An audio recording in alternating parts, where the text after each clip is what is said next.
I'm Gary Dockstader with the Indiana Wildlife Federation, and I want to kick off the meeting or the activities of this event with some introductions, and then we'll get right into the program and we go from there. In no certain order, I do want to recognize some of the folks who've made special arrangements to get here, and we'll start out with in alphabetical order. There's Rick Sharp, right here, who will be introduced later, who's our president of the City Council. We have Ron Carter, still in alphabetical, right back here. My alphabet is a little different. Judy Hagan rode in on her little bicycle, speeding.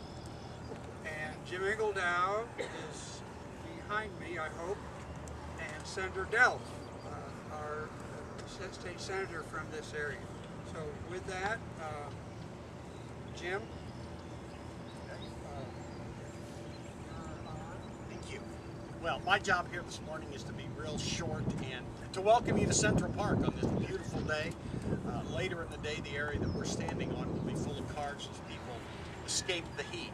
But thank you for coming. A big welcome to all of our dignitaries. We're very glad that you're here, and just like to acknowledge on behalf of the Parks Board that this is quite an honor for Carmel Clay Parks, the City of Carmel, and Clay Township. We've worked awfully hard on this park over a number of different years. We have all age groups using this park on a regular basis, and I think it's doing exactly what we anticipated it to do. So thanks again. Look forward to seeing you back.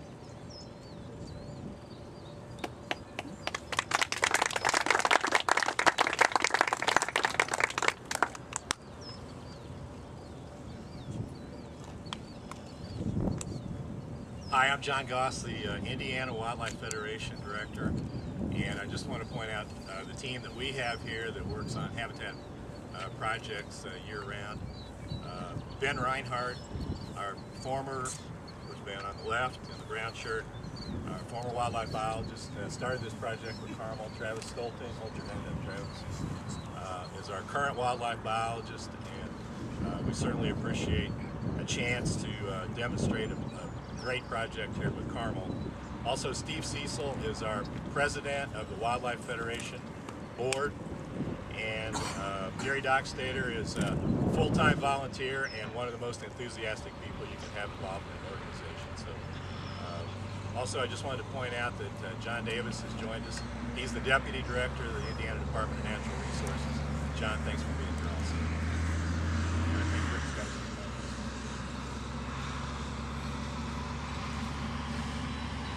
Well, I'd like to join with everyone else in welcoming you and thank you for coming out, particularly the youngest members of the audience sitting up front here who will have a lifetime of enjoyment in Central Park and the Carmel Clay Park system. We're particularly delighted in the city with this designation. Under the administration of Carmel's Mayor Jim Brainerd, we've had a long dedication to the concept of urban forestry. Involved in our planning process. It's a part of our zoning law in terms of tree preservation, subdivision development, and in fact we have two full-time staff people in our planning department who have forestry degrees and are certified arborists. You probably would go far and wide to find another community in Carmel or in the state of Indiana that would match that commitment. And we talk a lot about what sets Carmel apart, and one of the things that we always look towards is to preserve and enhance the quality of life, and the dedication to urban forestry and to the park system is a very important component in promoting the quality of life in Carmel, and this certification is just a recognition of the beginnings of the success of this movement in Carmel, because it's only the beginning. We expect and strive to be a community that is wildlife friendly. I mentioned that we've got elements of our zoning code. I mentioned that we have full-time staff people that are dedicated to preserving urban forestry and habitat. We hope that our efforts in this park will spread throughout our park system, and then from our park system to our neighborhoods, and from our neighborhoods to our backyards. We think that this is only the beginning of the process, it's not the end, and we're certainly appreciative of the recognition of our efforts thus far. You know, we have some really wonderful features in Carmel.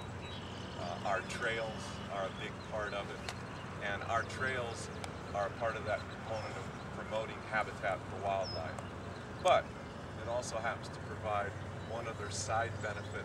We humans provide some nice shade on the trails that will encourage people to use them. And if you get out on Monon Center, on the Monon Trail, or if you get out on the newly dedicated Hagen-Burke Trail, you'll see that a number of your citizens and people from surrounding communities find that our trails are a benefit. So I just want to say once again, this is an effort that Carmel will continue with.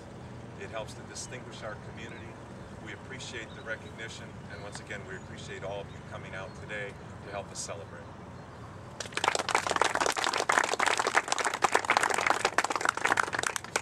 Thanks a lot, Rick. It's great to have the commitment of the City Council and the Mayor, as well as the Parks Board, to such a significant project as creating a new focus, a wildlife-friendly habitat. What does that mean?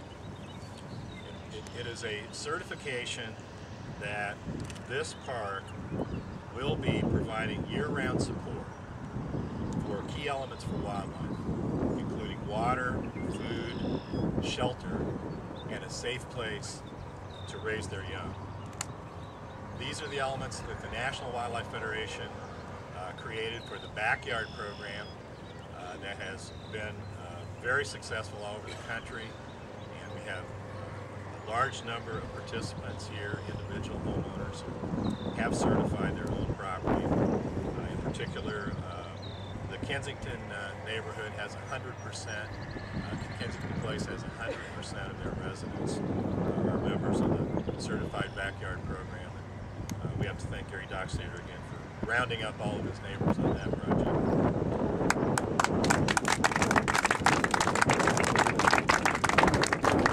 What are we trying to impact here? Well, there's a new focus, a new message, and for the kids here, I want to say something to you guys. We are worried about nature deficit disorder. Does anybody have an idea what nature deficit disorder might be? Good. Well, worried about destroying nature. Actually, we're worried that kids don't get enough nature, that they don't have enough time outdoors. They don't have activities that they want to do almost every day and even year-round outside, because there's so many electronic, virtual experiences. The kids spend a whole lot more of their time in front of a screen than they do out in the woods or out in a park like this, just experiencing nature and creating their own fun.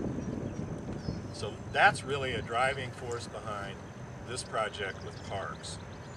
The National Wildlife Federation also has a Be Out There campaign in which they're going to be working with families and kids to regularly schedule time outdoors every day. Green hour is another term that they use. Kids be challenged to be outside doing something in the green areas at least an hour a day. IWF also has a number of other certifications that we have created on top of the neighborhood program, and I want to just mention those briefly.